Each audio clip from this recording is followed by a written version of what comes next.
And ఇప్పుడు సత్యదేవ్ గారిని మాట్లాడవలసిందిగా రిక్వెస్ట్ చేస్తున్నాము. సత్యదేవ్ గారు. అందరికీ నమస్కారం. ఇందా నుంచి నోట కూడా కొట్టుకుంటుంది, ఏ దడ అలాగే ఉంది. అయితే చాలా అన్నయ్య వెళ్ళే చాలా ఈవెంట్స్ నేను చూస్తూ ఉంటాను. అక్కడ డైరెక్టర్స్ కానీ, యాక్టర్స్ కానీ, ప్రొడ్యూసర్స్ కానీ. అయితే ఒకటి ముఖ్యంగా సుమగారికి నేను థ్యాంక్స్ చెప్పాలి. సుమగారు థ్యాంక్ యూ వెరీ మచ్. అన్నయ్య నా ఎదురుగా లేకుండా కొంచెం వెనకాల పెట్టి నన్ను సేవ్ చేశారు. నేను కొంచెం టెన్షన్ లేకుండా మాట్లాడచ్చు. అయితే చాలా చాలా ప్రీ రిలీజ్ ఈవెంట్స్లో డైరెక్టర్స్ కానీ, యాక్టర్స్ కానీ మాట్లాడేటప్పుడు ఏం మాట్లాడాలో తెలియట్లేదు అని అనేవారు. అదేంటి అన్నయ్య ఈవెంట్కి వస్తే ఏం మాట్లాడాలో తెలియకపోవడం ఏంటి, ప్రాక్టీస్ చేస్తే మాట్లాడేవచ్చు కదా అనుకున్నాను. లాస్ట్ 4 రోజుల నుంచి నేను ప్రాక్టీస్ చేసింది ఐపీఎస్ ఐఏఎస్ అయ్యి ఉంటే నిజంగా ఈ పాటి కలెక్టర్ కమిషనర్ అయ్యేవాడిని. అయినా ఇప్పటికీ నాకు వచ్చిన ఫస్ట్ మాట ఏం మాట్లాడాలో తెలియట్లేదు. ఐ థింక్ అది అన్నయ్య ఆరా అలాంటిది. ఎంత ప్రిపేర్ అయినా ఆయన ఎదురుగా ఉన్నప్పుడు నోట్లోంచి మాట రాదు. అన్నయ్య మామూలుగా సినిమాలు రిలీజ్ అయిన తర్వాత హిట్ అవుతాయి. నేను ఆనెస్ట్గా చెప్తున్నాను, మా సినిమా ఆల్రెడీ హిట్టే. మీరు ప్రీ రిలీజ్ ఈవెంట్ రావడం మా సినిమా చాలా పెద్ద హిట్. అది మా టీం అంతా మేము నమ్ముతున్నాం. అండ్ ఎక్కడో వైజాగ్లో ఆయన చూద్దామని లాఠీ దెబ్బలు తిన్నప్పటి నుంచి ఆయన చేసిన స్టంట్లన్నీ నేను ప్రాక్టీస్ చేసి ఈ పచ్చబొట్టు పొడిపించుకున్నప్పటి నుంచి, దీన్ని పచ్చబొట్టు అంటాను నేను ఈ దెబ్బని. తర్వాత ట్రైన్కి హైదరాబాద్ వచ్చి ఇక్కడ అన్నీ ట్రై చేసుకుంటూ కింద మీద పడుతూ సినిమాల్లోకి ఎలాగైనా ఉండాలని వస్తున్న మా అందరికీ అన్నయ్య ఇప్పుడు యూజువలీ ఎవరెస్ట్ ఎక్కేటప్పుడు చాలామంది ఈ ట్రెక్కర్స్ అందరూ కొంత దూరం వెళ్ళి ఆగిపోతూ ఉంటారు. ఎందుకంటే వాళ్ళకి వెనక్కి వెళ్ళిపోదాం అనుకుంటారు. నిస్పృహ నిరాశతో చాలా టెన్షన్ పడుతూ ఉన్నప్పుడు ఆ శిఖరం పైన ఒక జెండా కనిపించినప్పుడు వాళ్ళందరిలో మళ్ళీ శక్తి పుంజుకొని ముందరికి వెళ్తూ ఉంటారు. అరే ఎవరో అక్కడికి వెళ్ళారు కదా, ఆ జెండా పెట్టారు కదా, దాన్ని చూసి మనం వెళ్దామని మనకు అనిపిస్తూ ఉంటుంది. నాలాంటి కోట్లాది మందికి ఇక్కడికి యాక్టర్స్ కానీ, డైరెక్టర్స్ కానీ, ఫిల్మ్ మేకర్స్గా వచ్చిన అందరికీ ఆ శిఖరం పైన జెండా చిరంజీవి అన్నయ్య. ఆ జెండా చూసే నేను కూడా శక్తి పుంజుకొని ఇండస్ట్రీలోకి వచ్చాను.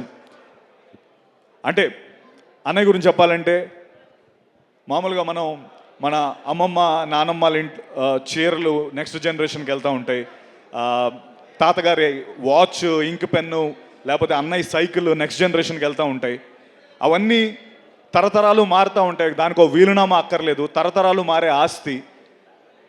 అన్నయ్య తరతరాలు వీలునామా లేకుండా మారే ఆస్తి. నేను అది నా లైఫ్లో చూశాను. నేను రౌడీ అల్లుడు సినిమా నా ఫస్ట్ సినిమా. తర్వాత మా ఇంట్లో నేను ఠాగూర్ తీసుకెళ్ళాను. మా బుడ్డోడు నిక్కీగాడు నన్ను వాల్టర్ వేరేగా 3 సార్లు పట్టుకెళ్ళాడు. So every generation celebrate this name called Chiranjeevi. And అంటే అన్నయ్యతో నాకు చాలా నేను చాలా దగ్గర నుంచి అన్నయ్యని ట్రావెల్ అయ్యాను. అయితే అంటారు కదా, నెవర్ మీట్ యువర్ హీరోస్ అంటారు. అది ఒక సేయింగ్ ఉంది, నెవర్ మీట్ యువర్ హీరోస్. ఎందుకంటే దూరం నుంచి మనం అభిమానించి ఆదరించే మన హీరోస్ దగ్గరికి వెళ్ళేటప్పుడు వీళ్ళు కూడా మనుషులేనా అని అనిపిస్తూ ఉంటుందని దాని గురించి చెప్పిన సేయింగ్. నేను టేక్ మై వర్డ్ అండి, నేను అన్నయ్యని అట్లీస్ట్ ఒక 100 సార్లు కలిసి ఉంటాను. ఆయన he's definitely 100 times than what he is on the screen. అన్నయ్య 100 రెట్లు గొప్ప వ్యక్తి. అండ్ దానికి ఆయన దగ్గర నుంచి చూసే చాలామంది చెప్పే మాట ఇది. అంటే భయ్య ఒక్క నిమిషం, ఇక్కడ ఏదో జరుగుతుంది, నేను అసలే టెన్షన్లో ఉన్నాను, మళ్ళీ మీరు. థ్యాంక్ యూ అన్నయ్య, thank you for setting the Indian film standards so high. నేను అంటే మీ డాన్సులు చూశాను, మీరు డూప్స్ లేకుండా స్టంట్స్ ఇవన్నీ చూసి సినిమాల్లోకి వద్దామని నాకు మిమ్మల్ని చూసిన తర్వాత నిజంగా నాకు చాలా భయం వేసింది. ఎందుకంటే బాలచంద్ర గారు అన్నట్టు he's a combination of Rajinikanth and Kamal Haasan అని ఒక లైన్ ఉంటుంది. అది ఎందుకంటే నువ్వు ఇక్కడికి వస్తే మీడియోక్రిటీతో రాకు, హార్డ్ వర్క్ అండ్ సిన్సియారిటీ అనే 2 ఎలిమెంట్స్ని గుండె నిండా నింపుకొని రా. ఊరికే ఏదో వచ్చేస్తాను మీడియోక్రిటీగా ఇక్కడికి వస్తానని వచ్చేవాళ్ళు రావద్దు అని చెప్పి ఇండియన్ ఫిల్మ్ స్టాండర్డ్స్నే ఒక పెద్ద పొజిషన్లో పెట్టిన వ్యక్తి చిరంజీవి గారు. అది ఎవ్రీ ఇండస్ట్రీ ఇప్పుడు ధనంజయ్ మాట్లాడి ఉండొచ్చు, లేకపోతే బాలా వాళ్ళు మాట్లాడి ఉండొచ్చు, వాళ్ళందరికీ ఒక కామన్ రెస్పెక్ట్ అన్నయ్య అంటే, because he set the bar so high. And thank you very much for that అన్నయ్య. అండ్ జీబ్రా విషయానికి వస్తే, జీబ్రా ఫిల్మ్ నాకు ఏ టైంలో వచ్చిందంటే, నాకు అందరూ ఇండస్ట్రీకి అందరూ ఇండస్ట్రీలోకి వచ్చి ఇక్కడే సెటిల్ అయిపోదామని వస్తారు. అండ్ ఇక్కడే ఎలాగో ఒకలాగా కింద మీద పడి ఇక్కడే సెటిల్ అవుదామని వస్తారు. అయితే ఆ ప్రాసెస్లో నేను కూడా చాలా రోల్స్ చేశాను. చాలా అంటే ఎలాగైనా లైమ్ లైట్లోకి రావాలి, చిన్న రోల్స్ చేసుకుంటూ ముందరకు వచ్చాను. అలాగే నేను హీరో రోల్స్ కూడా చేశాను. బట్ ఆ సినిమాలన్నీ ఏవి ఆడలేదు, సెట్ బ్యాక్స్ అయ్యి. ఇన్ఫ్యాక్ట్ కొంతమంది ఏదో క్యారెక్టర్ రోల్స్ చేసే సత్యాన్ని అలా చూడడం హీరోగా చూడలేకపోయామన్నారు. నిజంగా చాలా లోలో ఉన్నప్పుడు, అండ్ నేను ఇది ఎప్పుడు ఈ విషయం చెప్పాలి, నేను చాలా లోలో ఉన్నప్పుడు నాకు ఒక లైట్, ఒక దీపంలో వచ్చిన వ్యక్తి అది మెగాస్టార్ చిరంజీవి గారు. అది ఎందుకో చెప్తాను నేను, అది నేను చెప్పి తీరాలి. ఎందుకంటే నాకు 5 ఏళ్ళు ఉన్నప్పుడు అసలు ఎంటర్టైన్మెంట్ అంటే, లేకపోతే ఏమీ తెలియని వయసులో ఆయన సాంగ్స్ చూసి ఎంటర్టైన్ అయ్యాను. అప్పుడు చిరంజీవి గారు ఉన్నారు. తర్వాత నా ఇంజనీరింగ్ ఫ్రెషర్స్లో నేను డ్యాన్స్ వేసి నా మిస్టర్ సిఎస్సి 4 years నేనే మిస్టర్ సిఎస్సిగా నేను ఉన్నప్పుడు అన్నయ్య ఉన్నారు. తర్వాత నేను ఇండస్ట్రీలోకి రావడానికి నేను వచ్చేటప్పుడు ఎవరు నా ఇన్స్పిరేషన్ అంటే అప్పుడు అన్నయ్య ఉన్నారు. మా బుడ్డోడు పుట్టినప్పుడు కోవిడ్లో పుట్టాడు, వాడికి ఫస్ట్ గిఫ్ట్ అన్నయ్య ఇచ్చారు, అప్పుడు కూడా అన్నయ్య ఉన్నారు. అండ్ నేను చాలా లోలో ఉన్నప్పుడు నేను అన్నయ్య అందరూ ఇలా అంటే, నేను ఇండస్ట్రీ నన్ను రోల్స్ చేసుకోమంటుంది, లేకపోతే నాకు అంటే నీకు హీరో రోల్స్ కాదు, నువ్వు ఇదైతే ఇంకెక్కువ డబ్బు సంపాదిస్తావు అని కొంచెం చాలా లోలో ఉన్నప్పుడు, సినిమాలు రానప్పుడు నాకు అన్నయ్య పిలిచి ఒక మాట చెప్పారు. ఏంటంటే, సత్య, నేను ఈ పర్టికులర్ పాత్ర నీకు ఇస్తున్నానని నువ్వు వేరేగా అనుకోకు, నేను ఎందుకు ఇస్తున్నానో నీకు రీజన్ చెప్తాను. చిరంజీవి ఎదురుగా నువ్వు నించోని ఒక ప్రతినాయకుడి పాత్రలో నువ్వు కనబడితే ఇప్పుడు నువ్వు ఒక 3కి తెలుసు, రేపొద్దున 10 మందికి తెలుస్తావు అని.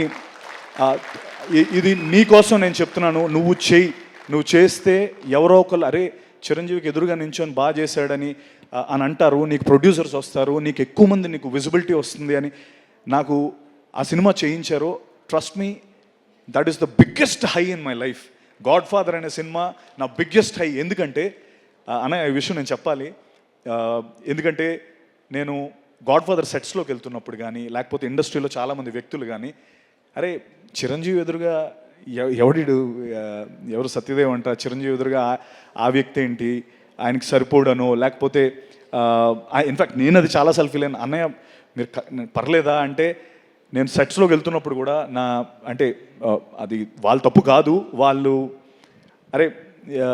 వాళ్ళ చూపులు నాకు తగిలేవి. అంటే ఈడు నడుచుకొని వెళ్ళిపోతున్నాడు, చిరంజీవి గారి సెట్ ఇది, ఈడు విలన్ ఏంటి, లేకపోతే ఈడు ప్రతినాయకుడు ఏంటి అని అనుకుంటున్నప్పుడు ఆ హాల్ చివర్లో కుర్చీలో కూర్చొని ఒక చిన్న స్మైల్, ఆ గ్రే స్మైల్తో చూస్తూ సత్య మై బాయ్ కమ్ హియర్ అని నన్ను పిలిచిన, కమ్ హియర్ బ్రదర్ అని చెప్పి కూర్చోబెట్టి, ఏంటి నీకు ఏమైనా టెన్షన్గా ఉందా, లేకపోతే ఏమైనా ట్రస్ట్ మీ, ఎవ్వరు నేను నమ్మక్కర్లేదు, నేను నమ్ముతున్నాను. సినిమా రిలీజ్ అయిన తర్వాత నువ్వు చూడు అని చెప్పి, first day morning US show పడిపోయిన తర్వాత, God father film first US show పడిపోయిన తర్వాత మార్నింగ్ 6 o'clock అన్నయ్య నాకు ఫోన్ చేసి, నేను చెప్పానా ఇదే జరుగుతుందని చెప్పానా, ఏం రాశారు చూసావా నీ గురించి అని చెప్పి ఫోన్ చేసి, నాకు నిజంగా ఆ రోజు కంట్లో నీళ్ళు తిరిగాయి. అంటే ఎస్, నేను ఏం సాధించాననడానికి చిరంజీవి గారి నమ్మకాన్ని నిలబెట్టాను, అది చాలు నాకు. అంటే అండ్ అనగా మీరు ఆ రోజు ఎందుకు అది జీబ్రా ఎందుకు కనెక్ట్ అయింది, ఎందుకు ఇది వెరీ ఇంపార్టెంట్ ఫర్ జీబ్రా అంటే, ఆ రోజు మీరు చెప్పిందే గాడ్ ఫాదర్ సినిమాలో చిరంజీవి గారు ఇతను పెట్టారు అన్న నమ్మకంతోనే బాలా, దినేష్, ఎస్ఎన్ రెడ్డి గారు నాకు ఈ సినిమా ఇచ్చారు అన్నయ్య, జీబ్రా అనే సినిమా. సో మీరు చెప్పిందే జరిగింది. ఈ సినిమా చూసి నీకు ఇంకా పెద్ద సినిమా వస్తుందని చెప్పారు. ఇది నా biggest film in my life, my career. ఇంత డబ్బు పెట్టి బాలా, దినేష్ గారు, ఎస్ఎన్ రెడ్డి అన్న ఈ సినిమాకి ఇంత డబ్బు పెట్టి నాకు ఇంత పెద్ద క్యాన్వస్ ఇచ్చారు. ఆ సినిమాకి కూడా అన్నయ్య రావడం, దాన్ని మళ్ళీ ముందు నాకు ఎంకరేజ్మెంట్ ఇవ్వడం, నేను ఇది ఎప్పటికీ మర్చిపోలేను. నేను ఒకటే చెప్తున్నాను మీ అందరికీ, ఈ సినిమా నా డెబ్యూ లాంటిది. ఎందుకంటే ఇప్పటి వరకు నాకు ఇంత కాస్ట్ కానీ, లేకపోతే ఇంత మంచి యాక్టర్స్ కానీ, ఇంతమంది టెక్నీషియన్స్ కానీ, నాకు ఒక డెబ్యూ ఫిల్మ్కి ఓ హీరోకి దొరికేలాంటి అంత మంచి కాస్ట్ దొరికింది, టెక్నీషియన్స్ దొరికారు. అండ్ నేను ఒకటి ప్రామిస్ చేయగలుగుతాను, ఇప్పుడు వరకు చేశాను, సెట్ బ్యాక్స్ చూశాను, అండ్ అన్నయ్య ప్రోత్సాహంతో ఈ సినిమా నేను నిజంగా చెప్తున్నాను, this zebra is dedicated to అన్నయ్య, బికాస్ అన్నయ్య వల్లే నాకు ఈ సినిమా వచ్చింది, అన్నయ్య గారు చెప్పిన మాట వల్లే నాకు ఈ సినిమా వచ్చింది. And thank you. అండ్ నేను చెప్తున్నాను, ఇక్కడ నుంచి నెక్స్ట్ ఫుల్ బాటిల్ అనే సినిమా రాబోతుంది. అందులో నేను ఒక తాగుబోతు క్యారెక్టర్, ఒక ఆటో డ్రైవర్ క్యారెక్టర్ చేశాను. అది కూడా సూపర్ ఎంటర్టైనర్, అది క్రేజీ ఎంటర్టైన్. ఇక్కడ నుంచి ఐ ప్రామిస్ యూ ఒక కొత్త సత్యదేవన్ మీరు చూస్తారు. నేను I'll make sure I'll give you the best films, and love you all for always encouraging me, and just Bala Dinesh, thank you. ఎంతో దీంతో మీరు మా తెలుగు ల్యాండ్లోకి వచ్చి ఈ సినిమా చేద్దాం అనుకుంటున్నారు. థ్యాంక్ యూ రెడ్ అన్న, థ్యాంక్ యూ వెరీ మచ్. మీ సపోర్ట్ నేను ఎప్పటికీ మర్చిపోలేను. Your the backbone of the film. అలాగే Dhana, my brother, we became so, అంటే ధనా కెరియర్ నా కెరియర్ ఆల్మోస్ట్ ఒకలాగే ఉంటుంది, అండ్ మీ ఇద్దరం దాని గురించి ఎప్పుడు మాట్లాడుకుంటాం. ఇన్ఫ్యాక్ట్ నాకు ఎప్పుడైనా ఇంకా నేను అంటే నా మీదకి ఏదైనా నేను వచ్చిందంటే ఫస్ట్ ధనాకు ఫోన్ చేసి, ధనా నాకు ఇలా ప్రాబ్లం ఉందని చెప్పి అంత క్లోజ్ అయ్యాం. Thank you Dhana. And Eshwar Karthik, definitely buddy. జనరల్గా నా లెవెల్ వరకు వచ్చేటప్పటికి స్క్రిప్ట్స్ అన్నీ ఫిల్టర్ అయిపోతాయి, బట్ నాకు ఫస్ట్ ఈ కథ తెచ్చినందుకు నేను నీకు రుణపడి ఉంటాను Eshwar. Thank you so much. And one last time, sorry Prashanth, thank you Prashanth, busy స్కెడ్యూల్లో వచ్చావు, thank you very much. Ravi garu, thank you so much sir, ఈ సినిమాని సపోర్ట్ చేస్తున్నందుకు thank you very much. Amrutha, Jennifer, thank you very much. And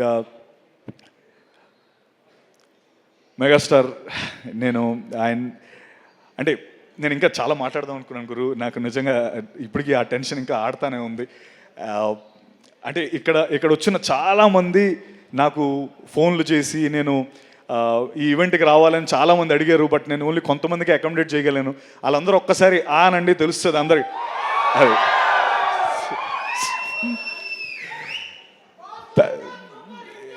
yes, thank you అన్య. I'm always your proud bacha. That's all I can say. Thank you. Thank